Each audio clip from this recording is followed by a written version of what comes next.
Friday practice at Monza is over, and the fastest driver of the day was Lando Norris in the Mclaren, as Charles Leclerc was close to him, but he was just beaten by the Mclaren driver. But what did we learn? Well, in today's video I'm going to be taking a look at the data and doing a data analysis from practice. If you enjoyed the video, then please hit the like button and subscribe for more F1 content. Now, just before I get into the actual video, I just want to say that I have started a brand new podcast called Crash Happy, where I am going to be working with some other F1 creators. That is Mr. V, Not Applicable, Formula Duck, and Dan No Skill. Our channel has been created and the first podcast has already been released with myself, Not Applicable, and Mr. V.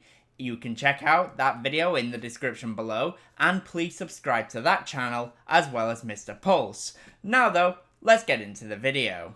Yep, Friday is over at Monza, and it was the McLarens who were the fastest drivers of the day. But Ferrari are definitely looking like solid contenders, and potentially also Williams are looking very strong, as both Carlos Sainz and Alex Albon had a very strong day. In FP1, it looked like Ferrari were going for glory runs as they secured a 1-2 finish and were a long way clear of the rest. Leclerc in FP2 though backed it up with a P2 result. In general, it is looking very tight as the top three were separated by less than a tenth of a second in second practice, as Williams, with Carlos Sainz, were the third fastest drivers of the day. Let's now take a look at the top speeds that the teams are able to reach, and what can we see here? Well, what we can see is that it's a little bit different from what we usually see, and the fastest team of the day was Sauber, as they hit a blistering top speed of 348 kilometers per hour, which is approximately 217 miles per hour. It is very, very fast from them, especially on a Friday. Just behind them was Ferrari, who hit 344 kilometers per hour. As ever, the Scuderia are going for it at Monza. Red Bull also hit 344 kilometers per hour in a straight line, so they're looking pretty quick in a straight line as well. As usual, the slowest cars in a straight line was McLaren, who only hit 337 kilometers per hour, which kind of tells me that they are running with a little bit more downforce, but they can get away with it because, well, their car is just that much better than the rest. So they can get away with more downforce and still have the pace, even at a high-speed circuit like Monza. It will be interesting, though, to see if they do change that when it comes to Saturday. However, it could also be that they do have things turned down a little bit more because, well, Mercedes are starting to have some reliability issues that are starting to creep in and potentially affecting their performances now. So I do want to talk about Williams in the midfield because, well, if you've seen my preview and predictions video, you would know that I was basically saying that Williams would be pretty strong this weekend, and well, so far they are looking very, very strong, and they are definitely at the top of the midfield. This is the perfect circuit for them to extract the best performance from their package. Their car in general is low drag and low downforce, and that is what Monza is all about.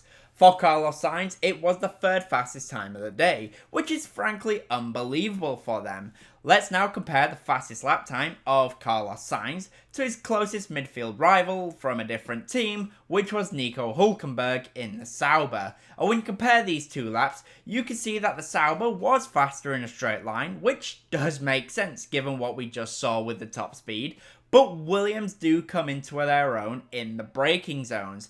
You can see just how Williams brakes later than the Sauber, probably down to Sauber running with even less wing and downforce than the Williams. Not only that, but Williams are in general very stable on the brakes, which is why they are very strong at Monza, and why I also expect them to do very well at Baku as well. I just want to say, if you are enjoying the video so far, then I would really appreciate it if you hit the like button and subscribe for more F1 content.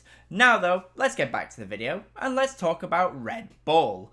For Red Bull then, Monza so far has gone better than expected, at least from me, and they do seem to be in a better position than expected. Max Verstappen was the 6th fastest driver of the day, And teammate Yuki Tsunoda was the 9th fastest driver, which for him is really not that bad at all. Tsunoda was within 0.2 of a second of Max Verstappen, which is really all Red Bull can ask for. When it comes to the longer runs as well, Red Bull are actually looking pretty solid, at least at the moment, and you can see that when you compare the long runs of Verstappen to Piastri. And when you look at these, you can see that the long laps were actually very comparable, and for Red Bull, this is a very positive step in the right direction for them. Norris was faster in the McLaren, but this is positive signs for Red Bull that they might actually be in for a better weekend than initially thought.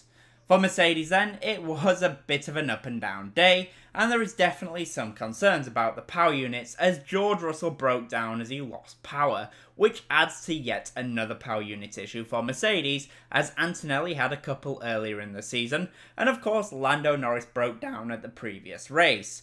Teammate Kimi Antonelli had a bit of a day to forget once again as he beached the Mercedes.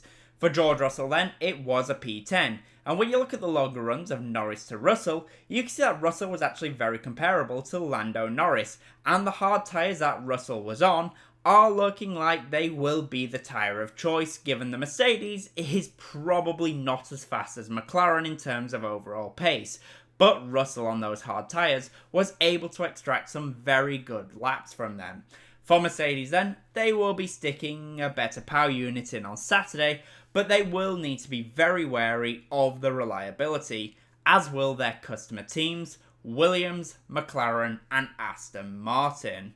For Ferrari then, it was a very solid day as the Scuderia are looking to impress at their home race. We saw them top FP1 with a 1-2 result, albeit it was a bit of a glory run, but then in FP2 they had a very strong run as well, as Charles Leclerc was P2 and less than 1/10 of a second behind Norris. Meanwhile, Lewis Hamilton was 5th fastest and almost 2/10 off, which for the 7-time world champion is a massive improvement in overall performance after a run of rough performances.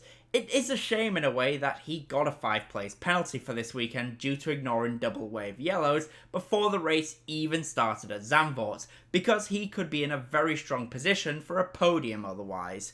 For Charles Leclerc though, let's compare his fastest lap to Lando Norris. And when you take a look at these two laps, it's actually advantage Leclerc in the first half of the lap. When they get to the first braking zone, you can see that Charles Leclerc is actually much stronger on the brakes and gains a pretty big advantage. It was Leclerc ahead all the way until Lesmo 2 at turn 7, which is where Lando Norris carried 10 km/h more minimum apex speed and became the faster driver.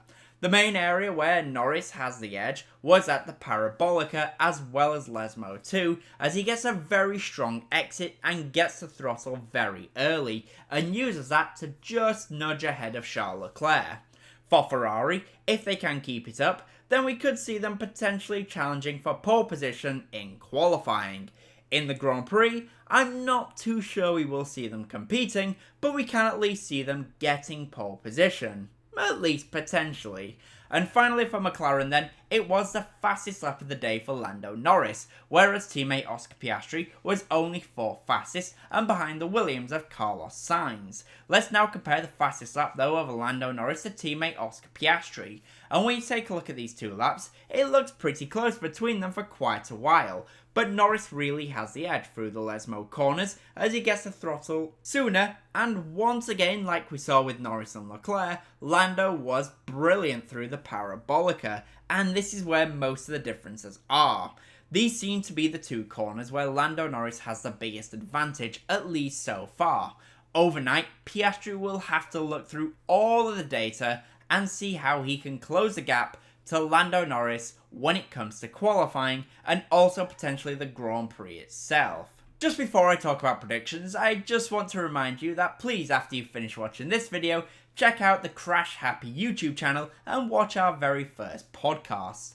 Now, let's talk about my predictions for the top 5 in qualifying for the Italian Grand Prix. Well, in P5 I'm going to go for Lewis Hamilton, P4 will be Carlos Sainz in the Williams, P3 will be Oscar Piastri in the McLaren, P2 will be Lando Norris in the McLaren, and I'm still going to stick with Charles Leclerc to take pole in the Ferrari. But those are my thoughts. The question is, what do you guys think will happen? In the comment section down below, please do let me know. And as always, comment, leave a like and subscribe, for more F1 content. Thank you all so much for watching.